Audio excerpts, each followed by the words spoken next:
안녕하세요. 마중이입니다. 날씨가 많이 따뜻해진 것 같아요. 지금 밖에는 봄비가 내리고 있어요. 얼마 전에 해피 뉴 이어라고 들떠 있었던 것 같은데 2025년도 벌써 4월에 들어서면서 길에 개나리가 먼저 노랗게 펴진 것이 보이네요. 미국은 트럼프 정부가 들어서면서 매일매일 뉴스에서 관세니 공무원 해고 이슈 등이 시끄럽지만 저희 귀와 눈은 앞으로 일어날 한국의 뉴스에 관심을 두고 있습니다. 오늘 저는 골뱅이 무침을 할 건데요. 국수 대신에 북어포 그리고 양상추를 곁들여 보도록 할게요. 2024년 12월 3일 저는 서울에 있었습니다. 한국은 6년 만에 방문이라서 좀 설레고 오랜만에 어머니를 볼 생각을 하니까 기분이 좋았어요. 저는 금요일 밤에 한국에 도착했습니다. 시차 적응이 되지 않아 잠이 오지 않으니 다음날 아침부터 주말 내내 시내를 돌아다녔어요. 정확히 갈 곳이 정해져 있진 않았지만 안경점에서 먼저 안경을 주문하고 광화문으로 향했습니다. 종로, 특히 광화문 주변은 저의 유년 시절을 보내고 제대 후 직장 생활도 오래 했던 터라 고향이라는 느낌의 추억이 이곳저곳 많아요. 제가 다녔던 학교, 살았던 집, 그리고 시장까지 구석구석에 저희 기억이 아주 많이 배어있는 곳이죠. 광화문 광장에는 많은 관광객들이 사진을 찍고 아름다운 한국을 만끽하면서 좋은 시간을 보내고 있었고, 특이하게도 그 인파 절반은 시위를 하시는 분들이었습니다. 체감으로 느끼기에도 상당히 추운 날씨였는데도 불구하고 시위를 하시는 분들의 열기는 멀리서 보기에도 굉장했습니다. 하지만 지나다니는 일반 시민들이나 관광객들의 차분한 모습은 이제 막 한국에 도착한 저로서는 낯설게 느껴지기까지 했습니다. 주말을 보내고 한국에서의 볼일을 이것저것 하였습니다. 저녁이 되고 예전 향수에 젖어 선지 해장국에 소주 한 잔을 하고 슬슬 걸어서 어머니가 계시는 집으로 향했습니다. 가로등이 최고의 빛을 발하는 조금은 늦은 밤에 미국에서 아내에게 카톡 전화가 왔어요. 와이프는 조금은 격양된 목소리로 지금 한국에서 계엄이 터져서 난릴 텐데 밖에서 뭐하고 다니냐고 하더군요. 믿기지 않는 이야기였어요. 계엄이라는 단어는 정말 무서운 단어라서 그런 말로 장난치지 말라고 했지만 아내는 얼른 집에 들어가라고 재촉하더군요. 집으로 돌아가는 길에 주변 상점과 도로를 보았는데 평소와 다름없었고 사람들이나 버스나 택시도 평소와 같이 다녔어요. 물론 늦은 밤이라서 상가는 이미 문을 닫은 상태였지만 그래도 특별히 다른 상황은 볼 수 없었어요. 저는 그냥 정치적 해프닝이 있었을 거라고 생각했죠. 그리고 귀가해서 어머니에게 여쭤보았지만 대수롭지 않게 말씀하시면서 잠자리에 드셨고 저도 뭐 그러려니 하고 그날 밤을 보냈습니다. 아침에 눈을 떠보니 계엄은 사실이었어요. 모든 TV 채널은 전날 계엄에 대해서 울부짖고 있었어요. 저는 많이 놀랐습니다. 공교롭게도 저는 한국에서 일어난 몇 안 되는 정치적 사건을 제법 많이 경험하게 된 셈이 되었어요. 그 첫 번째는 박정희 전 대통령이 서거하실 때인데 그때 저희 가족은 종로의 효자동이라는 곳에서 거주하고 있었고 저는 초등학교 4, 5학년쯤 되었던 것으로 기억이 나요. 여느 때처럼 저녁을 먹고 친구들하고 놀러 나간다고 이야기했을 때 아버지는 불같이 화를 내셨어요.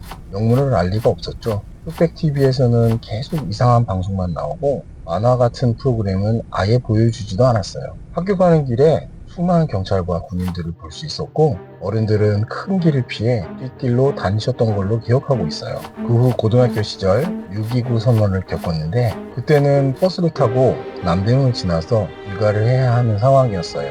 시위가 너무 심해서 한 번은 버스가 승객을 태운 채 정상 경로를 벗어나서 돌아간 적도 있었어요. 그리고 지난 2024년 정치에 별로 관심이 없는 저는 또 한 번의 역사의 순간에 한국에 그것도 서울 한복판에 있었던 거예요.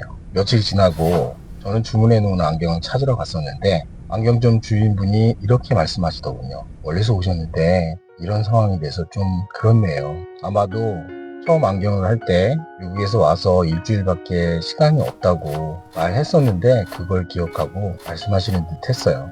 저는 특별한 말을 하지 않고 안경을 찾아 나왔어요. 밥을 먹으려고 식당에 가보면 모든 TV가 당시의 상황을 연거푸 방송하고 있었고 술잔을 기울이는 거의 대부분의 어르신들의 입에는 계엄에 대한 이야기가 흘러나왔어요. 지하철을 타면 모든 시민이 전화기로 그날의 뉴스를 보는 듯했고 용산역의 대형 TV도 그날의 긴박감을 설명하고 있었고요. 한국에 있는 며칠 동안 국민의 모든 입과 눈과 귀는 모두 그날의 사건에 쏠려 있는 것 같은 느낌을 받았고 금방이라도 무슨 일이 생길 것 같은 불안감이 엄습했지만 들끓는 여론 중에도 아무렇지 않게 생활을 하고 있는 시민들이 정말 대단해 보였어요. 마지막 날에 홍대 쪽에 일이 있어서 가야 했는데 어머니께서 웬만하면 가지 말라고 해서 일정을 취소했었죠. 미국으로 돌아오는 길에 어머니에게 괜찮으시겠냐고 여쭈었더니 신경 쓰지 말고 돌아가라고 하시더군요. 미국으로 돌아와서 얼마 후에 출장을 갔었습니다. 예상했듯이 만나는 외국 손님마다 니네 나라 지금 괜찮냐 라고 물어보더군요. 저는 그들이 이러니 저러니 이야기하는 것이 싫어서 정치에 별로 관심이 없다고 얼버무렸어요. 그들은 한국인이면서 그 역사의 현장에 있었던 저에게 생생한 무언가를 직접 듣고 싶었을 거예요. 유튜브나 뉴스만 켜면 무서울 정도의 현장 상황이 보도되었어요. 흡사, 실타래에서 실이 풀리는 듯 사건의 타임라인이 과거와 현재를 오고 가면서 많은 인물들이 거론되기 시작하더군요. 꼬리에 꼬리를 문 것 같은 사건의 전말을 전해드릴 때마다 더욱더 믿기지 않는다는 생각이 들었어요. 외국에 살면서 느끼게 되는 내 나라, 내 조국, 그리고 같은 동포라는 의미는 중요한 가치입니다. 터미널이라는 영화를 기억하시나요? 제가 좋아하는 톰 행크스가 주인공인 이 영화는 동유럽 국가인 크라코지아에서 출발한 비행기가 미국 JF 공항에 도착하는 것으로부터 시작합니다. Do you know anyone in New York? Is it while you were in the air? The Republic of Krakosia is under new leadership. Carcosia. 그가 비행기에 있는 동안 고국에서 쿠데타가 발생하여 정부가 붕괴되었고 미국의 입국도 불가능하고 본국으로 돌아갈 수도 없는 상황에 처한 그가 공항에 머물러 있는 상황을 영화로 표현했는데요. 영화의 기반은 실제로 파리 샤를드걸 공항에서 18년간 거주했던 이란의 망명자 메흐란 카리미 나세리의 이야기를 바탕으로 만들어졌다고 합니다. 영화를 보는 내내 자국의 중요성과 필요성을 느끼게 하는 장면이 여러 번 연출되었고요. 외국인으로서 겪어야 되는 여러 가지 에피소드를 보면서 어쩌면 그 서러움과 외로움을 같이 느낄 수 있었던 것 같아요. 세상에 있는 모든 사람들은 자국이라는 튼튼한 버팀목이 있고요. 그리고 때로는 원망의 대상으로, 때로는 자긍심으로서 가슴속에 존재합니다. 그리고 외국에 살게 되면 대단하지는 않지만 애국심이라는 것을 가지면서 살게 됩니다. 미국에서 살면서 이민 서류나 기타 서류에 본국을 사우스 코리아라고 적을 일이 여러 번 있었는데 종종 북한에서 왔느냐 또는 분단된 너희 나라는 안전하냐 등의 이야기를 들 때가 있었습니다.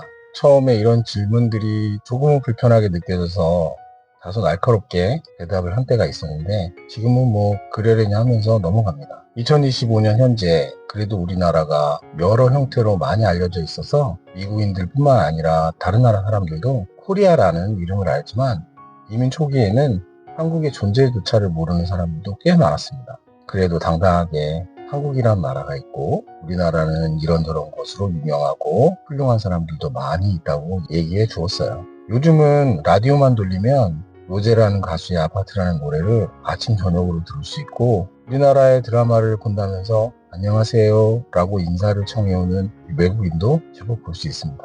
그때마다 한국인이라는 자긍심은 정말 말로 표현하기 쉽지 않아요. 저 외에 다른 분들은 어떤 마음을 가지고 이 상황을 지켜보고 계실지 모르지만 외국인으로서 미국에 거주하는 저는 조금은 다른 마음으로 이 상황을 지켜보고 있습니다.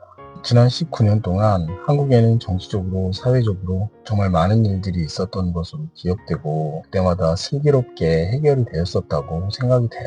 저는 저의 조국 대한민국이 그저 잘 되었으면 합니다. 한국이 고향이고 어머니가 계시고 동생들이 살고 있는 저의 조국이 안전하고 발전된 모습으로 존재해 주기를 늘 바라고 있어요. 어쩌면 미국에 계시는 모든 이민자 여러분들의 기본적 바람이지 않을까 싶습니다.